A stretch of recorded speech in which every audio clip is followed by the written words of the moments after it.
Wadhi kaunti ma Migori kama wayudo ni Migao mar thieth e kaunti ma Migori komakore kod riwruok mar thieth e piny ngima ochako chenro mar chiwo yedhe mag njofni mago ma bende biro geng'o tuo mar kachocha kata bilharzia e wards 4 e kaunti no ma Migori. Koke kaunti ma Migori, Jojuma miyowa ler mathoth ewi wachni.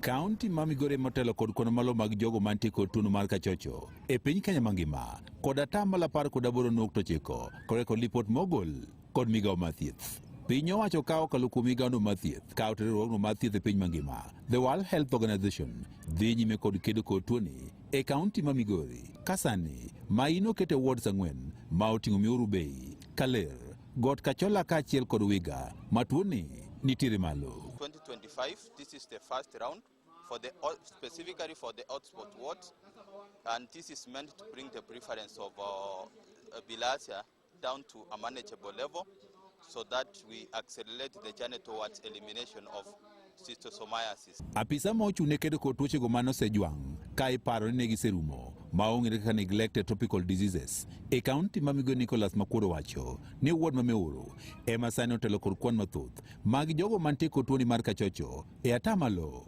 68.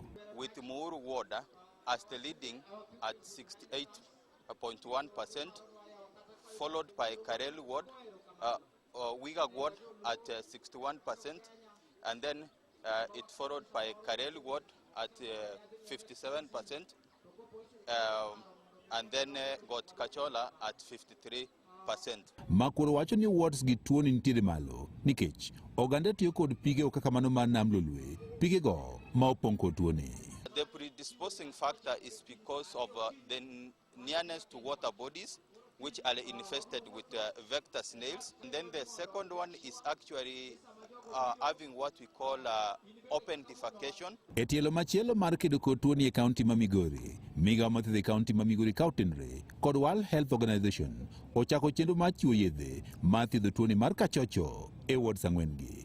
Jatend Migaono mar thieth e kaunti ma Migori Kalibo Pondi kod Joyce Onsongo, apisa matiyo kod riwruokno mar World Health Organization, ne oyawo ayanga chenroni e ward no ma Miuru. Ochako distribute yedhegi kwachako gi Miuru ward ka kaeto wadhi Got Kachola gi wards mamoko mondo tuo mar remo ni waduoke chien kata watieke. Wane ni wamuonyo yath kaluwore gi instructions momiyo gi our CHPs. WHO has identified 20 diseases in the world that we call neglected, but especially 5 of them are to eliminate them completely, including schistosomiasis and soil transmitted ailments that are found and endemic in Kenya. And this county specifically has high burden of schistosomiasis. I've got a strategy to eliminate NTDs until 2030.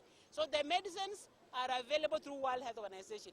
Landruok mar tuono osetudi kod nok mar pi maler ma oganda tiyo godo ka jodak e gwenge mag Miuru Bay kama tuoni mar kachocho ni malo dwaro mondo koro piny owacho koro konygi e yudo pi maler. Wuoyo gi county government ma Migori mondo mi okelnwa pi mothiedhi mwanyalo bedo ka konyo mondo mi kik wabed kwa yudo kutegi. Tuoni nyisowa ni odak ate i aora ka nitie ng'ama nigi kutego kodhi aora kacha kata kodhi luok to kutego ni aora kanyo ng'ato ka nodhi oko to kutego ok githo, gin gidak adaka kanyo. An athiedho pi maluokorago, an ok aluokra e nam gi joga te, koro sama okelna pi nam cha athiedhe nikech an nyamrerwa be an gi yedhe mag thiedho pi. What we call mass drug administration is one very effective way, but it's not the only way to finish these diseases. You must also have water, safe water and sanitation.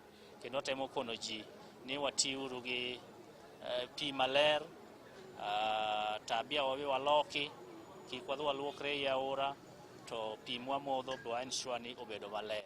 Oganda wacho ni gitiyo kod pi ma olil mawuok e nam lolwe, gino ma giwacho ni koro dek tuoni koro ok rum e kinde machiegni. Wani ene mwamodhe, ene mwaluokore, to ene mwaluoke.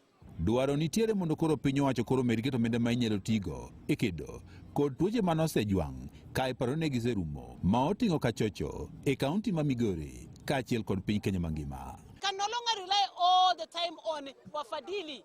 We want to put our own investments as a county, as a sub-county, as a country in health, and we can do it. Nenya Kalondo Maramboi kuke kaunti ma Migori, an Jojuma.